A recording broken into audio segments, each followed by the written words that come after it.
বলো তো? এগুলো হলো কড়াইশুঁটি। এগুলো তো সবাই চেনো। তো দেখো, আজকে আমি 1 কিলো বাজার থেকে কড়াইশুঁটি নিয়ে এসেছিলাম। আর এই 1 কিলো কড়াইশুঁটি আনার পর এইটুকু হয়ে রয়েছে, জানো? এইটুকু হয়ে গেছে, মানে চোখলাগুলো পুরো সবগুলোই থেকে গেছে। তার মানে চোখলাগুলো সবই থেকে গেল 1 কিলোর মতোই। আর এই দেখো কড়াইশুঁটি কইটুকু হয়েছে, দেখো এইগুলো, এই 1 কিলো কড়াইশুঁটি বলো। তো চলো বন্ধুরা, আজকে কড়াইশুঁটি দিয়ে একটা রেসিপি করা যাক। দেখো কড়াইশুঁটিগুলোকে ভালো করে ধুয়ে টুয়ে নিয়ে আমি প্রেসারে বসিয়ে দিয়েছি সেদ্ধ করতে। তো আজকে আমি কি বানাবো বলো তো? আজকে আমি বানাবো কড়াইশুঁটি মানে মাটার টমেটো, মানে কড়াইশুঁটি দিয়ে আর টমেটো দিয়ে একটা তরকারি। তার জন্য লাগবে আমার ধনেপাতা, কিছুটা রসুন লাগবে, 2টো টমেটো, পেঁয়াজ আর গুঁড়ো মশলা, হলুদ, নুন আর জিরে আর কাঁচা লঙ্কা ঝাল অনুযায়ী আর দিয়ে দেবো তোমাদের মিষ্টি দেবো স্বাদ অনুযায়ী, যা যা দেওয়ার এবার তার মধ্যে এইগুলো থাকবে। তো চলো এগুলো রেডি করি। টমেটো কুচি করে নিয়েছি, পেঁয়াজ কুচি করে নিয়েছি, আদা কুচি আর রসুন ছাড়িয়ে নিয়েছি, নিয়ে সমস্ত মশলাগুলো এক জায়গায় করে নেবো। যেমন পেঁয়াজ আর রসুন আর আদা এগুলি বাটার জন্য নিয়ে নেব। আর কাঁচা লঙ্কা তো স্বাদ অনুযায়ী নিয়ে নেবো, যে যেমন ঝাল খাবে। কিন্তু ধনেপাতা আর এই টমেটো এগুলো আর বাটবো না, এগুলো রেখে দেবো। তো দেখো আমার মশলা বাটা হয়ে গেছে। আমি মশলাটাকে বেটে নিয়ে এসেছি। নিয়ে আসার পর এদিকে প্রেসার কুকারে দেখো আমার মটরটাও একদম সুন্দরভাবে সেদ্ধ হয়ে গেছে। একদিকে দেখাচ্ছে পুরো গোটা রয়েছে, কিন্তু পুরো গলে গেছে। আর এবারে কড়া বসিয়েছি, কড়া বসিয়ে তার মধ্যে তেল দিয়ে দিলাম। দেওয়ার পর একটা তেজপাতা, পুরো তেজপাতা আর একটু জিরে ফোড়ন দিলাম। জিরে ফোড়ন দেওয়ার পর মশলাটা দিয়ে দিলাম। এবার মশলাটা দেওয়ার পর ভালো করে কষতে হবে, জিনিসটাকে ভালো করে কষে নিতে হবে। মশলাটাকে তো কষতে হয় জানোই। তো মশলাটাকে কষার পর এই যে দেখো কড়াইশুঁটি সিদ্ধ করেছিলাম, তার মধ্যে জলটা ছিল, কড়াইশুঁটিটাকে ছেঁকে নিয়ে সেই জলটা মাঝে মাঝে দেবার। এই যে দেখো নুন দিলাম, হলুদ দিলাম আর লঙ্কার গুঁড়ো, লাল লঙ্কার গুঁড়ো অল্প দিলাম, মানে ঝাল লঙ্কার গুঁড়ো, আর দিলাম জিরের গুঁড়ো দিয়ে এবার মশলাটাকে ভালো করে কষতে থাকবো।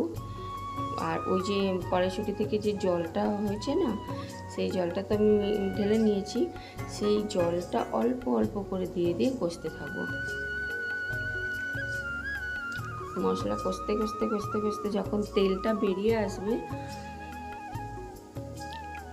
আবার একটু জল দিয়ে দেবো। এইভাবে মশলাটাকে ভালো করে কষতে থাকবো। যখন মশলাটা পুরো কষা হয়ে যাবে, দেখো কষা হয়ে যাবে, তেল ছেড়ে দেবে, তখন আমরা টমেটোটাকে দিয়ে দেব। এবারে টমেটোটা দেওয়ার পরে ভালো করে কষতে থাকবো। যতক্ষণ না টমেটোটা নরম হয়ে যায় ততক্ষণ কিন্তু আমরা টমেটোটাকে কষতে থাকবো।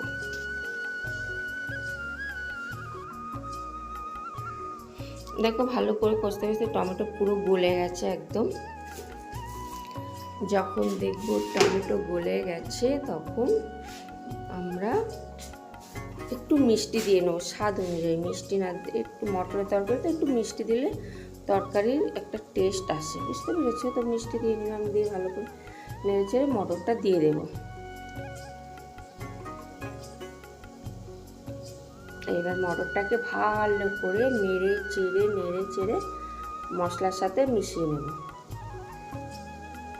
দেখতে কি সুন্দর হয়েছে দেখেছো? আর বাকি যে জলটা ছিল সেটা ঢেলে দেব, দিয়ে ভালো করে নেড়ে চেড়ে তাকে হতে দেব। দেখো আমাদের টমেটো মটর রেডি, মাটার টমেটো যাকে বলে আর কি। তো টমেটো মটর রেডি। আর ওপর থেকে এবার আমি কয়েকটা গোটা কাঁচা লঙ্কা দিয়ে দেবো, দিয়ে তারপরে আমি ধনেপাতা যে কুচি করে রেখেছিলাম ধনেপাতাটা দিয়ে ভালো করে নেড়ে চেড়ে গ্যাস বন্ধ করে দেব। তো দেখো রেডি হয়ে গেছে আমার টমেটো মটর মানে মাটার টমাটার, আর দেখতে দুর্দান্ত হয়েছে।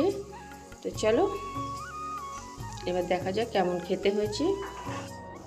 দেখো রেসিপিটা খেতে রুটি দিয়ে ভাত দিয়ে তুমি যা দিয়ে খাবে খুবই ভালো লাগবে, কিন্তু আমি খাবো পাউরুটি দিয়ে, ব্রেড দিয়ে খাবো আমি, দিয়ে দুর্দান্ত খেতে লাগে। রুটি দিয়ে, ভাত দিয়ে, পরোটা দিয়ে, তুমি যা দিয়ে খাবে রেসিপিটা এত ভালো লাগবে, এত ভালো লাগবে তো তোমাদের কি বলবো।